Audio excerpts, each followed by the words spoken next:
सुप्रभात दोस्तों, मैं नाड़ीवेद गजेंद्र पालीवाल आपका अपने YouTube चैनल में स्वागत करता हूं। दोस्तों, आज के वीडियो के माध्यम से आप ये जानेंगे कि आपकी प्रकृति क्या है और आपके आसपास के लोगों की प्रकृति क्या है। इससे आपको उनके स्वभाव के बारे में बहुत जानकारी मिलेगी और स्वयं के बारे में भी बहुत जानकारी मिलेगी। तो वीडियो को अंत तक देखें, आपके लिए यह वीडियो बहुत फ़ायदेमंद होने वाला है। देखिए, आप सभी पंच तत्वों के बारे में जानते ही होंगे। पृथ्वी, अग्नि, जल, आकाश और वायु।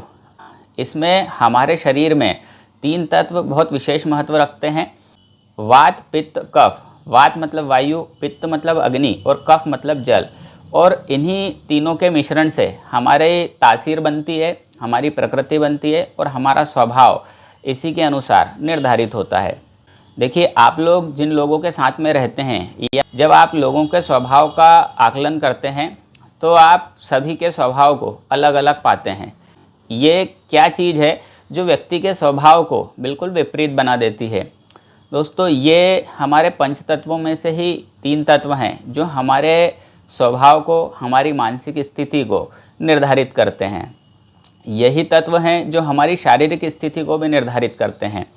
इन्हीं के बढ़ने और कम होने से सारी प्रकृति निर्धारित होती है। देखिए, आयुर्वेद के अनुसार हर व्यक्ति की शारीरिक और मानसिक स्थिति उसकी प्रकृति कहलाती है और यह उसके जन्म से होती है और यही प्रकृति उसकी शारीरिक और मानसिक स्थिति को पूरे जीवन भर निर्धारित करती रहती है।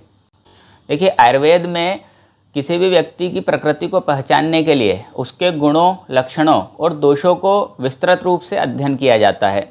जैसा कि मैं पहले बता चुका हूँ, वात, पित्त और कफ यही 3 दोष हैं जो आपकी प्रकृति को निर्धारित करते हैं और इन्हीं के मिश्रण से आपकी स्वाभाविक और मानसिक स्थिति निर्धारित होती है।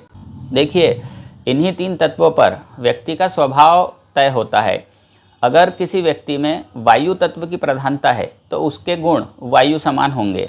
अगर किसी व्यक्ति में अग्नि तत्व ज़्यादा है तो उसके गुण अग्नि के समान होंगे। और अगर किसी व्यक्ति में जल के तत्व ज़्यादा हैं तो उसके गुण या उसका स्वभाव जल के समान होगा।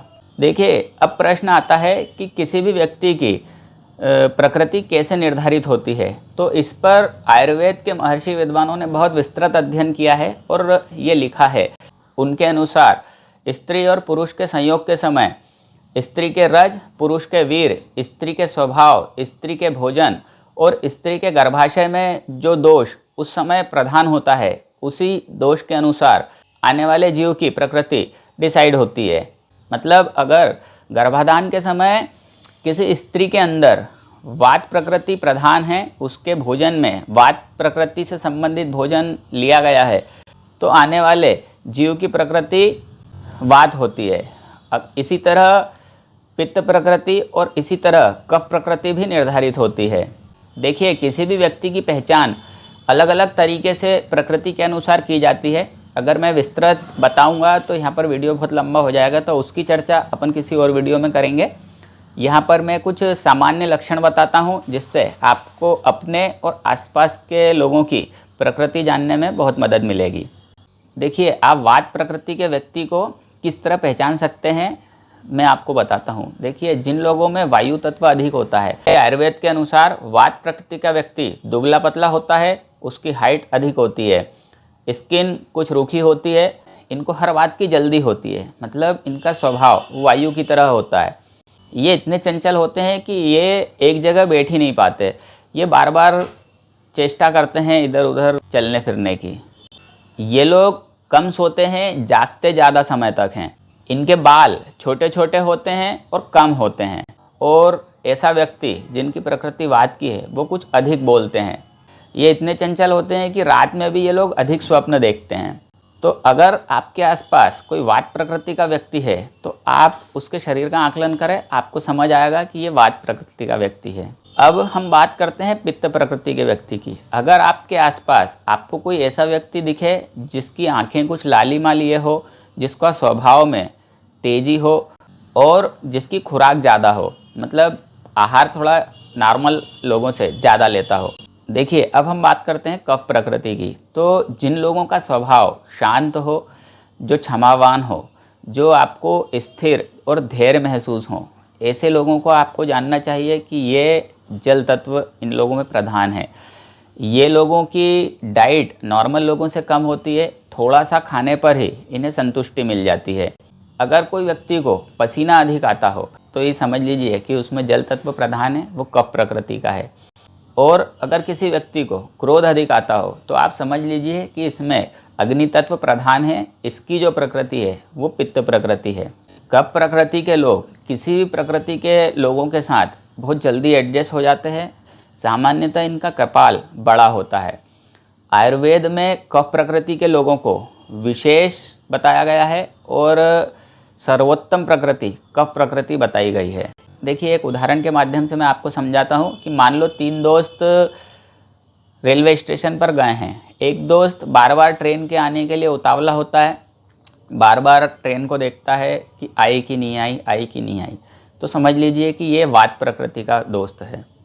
अगर कोई दोस्त 1-2 बार देखे और फिर बैठ जाए आकर, तो ये समझ लीजिए कि ये पित्त प्रकृति का दोस्त है आपका। और अगर कोई स्थायी रूप से बैठा रहे कि भाई ट्रेन आएगी तभी वो खड़ा होगा, अगर आपका स्वभाव भी ऐसा है तो आप ये जान लीजिए कि आपके अंदर जल तत्व की प्रधानता है। ये एक सरल उदाहरण था जिससे मैंने आपको समझाया। अब प्रश्न है कि भाई हमें जानना क्यों है कि भाई हमारी प्रकृति क्या है।